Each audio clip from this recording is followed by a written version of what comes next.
श्री वारणा विद्यालय वारणानगर इयत्ता 9वीची विद्यार्थिनी।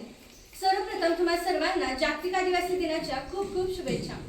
मित्रांनो, आज जागतिकीकरणाच्या, उदारीकरणाच्या, खाजगीकरणाच्या, माहिती तंत्रज्ञानाच्या आणि विविधांगी क्रांतीच्या काळाने मानवाला दैदिप्यमान सोयीसुविधा उपलब्ध करून दिलेल्या आहेत।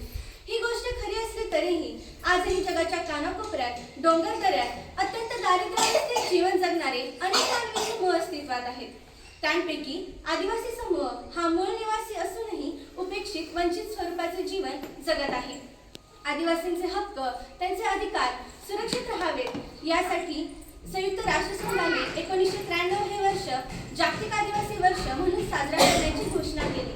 तसेच 9 ऑगस्ट हा दिवस जागतिक आदिवासी दिवस म्हणून साजरा करण्याची घोषणा संयुक्त राष्ट्रसंघामध्ये समाविष्ट असलेल्या देशांना केली।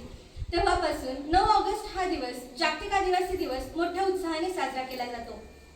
मित्रांनो, भारतामध्ये सर्वसाधारणपणे 645 आदिवासी जमातींची संख्या असल्याचे दिसते। त्यामध्ये आदिवासींची नृत्यकला, शिल्पकला, चित्रकला तसेच आदिवासींचे पर्यावरण आदिवासींनी प्राचीन काळापासून पर्यावरणाचे रक्षण, संवर्धन केलेले आहे। तसेच जंगल, जमीनच्या रक्षणासाठी आदिवासींनी ब्रिटिशांशी सर्वप्रथम लढा उभारला, परंतु त्यामध्ये अनेक आदिवासी वीरांना त्यांच्या प्राणांची आहुती द्यावी लागली। त्या सर्व वीरांचे स्मरण या दिनाच्या दिवशी करणे अत्यंत गरजेचे आहे। मित्रांनो,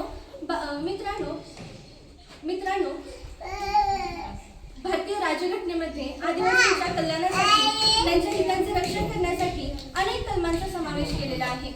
त्यामुळे शिक्षण, आरोग्य, नोकरी, राजकीय प्रतिनिधित्व इत्यादींमुळे आदिवासींचे हित जोपासले जात आहे।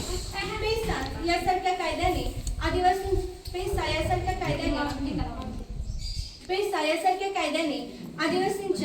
आदिवासींचे हक्क त्यांना बहाल करण्याचा प्रयत्न झालेला आहे।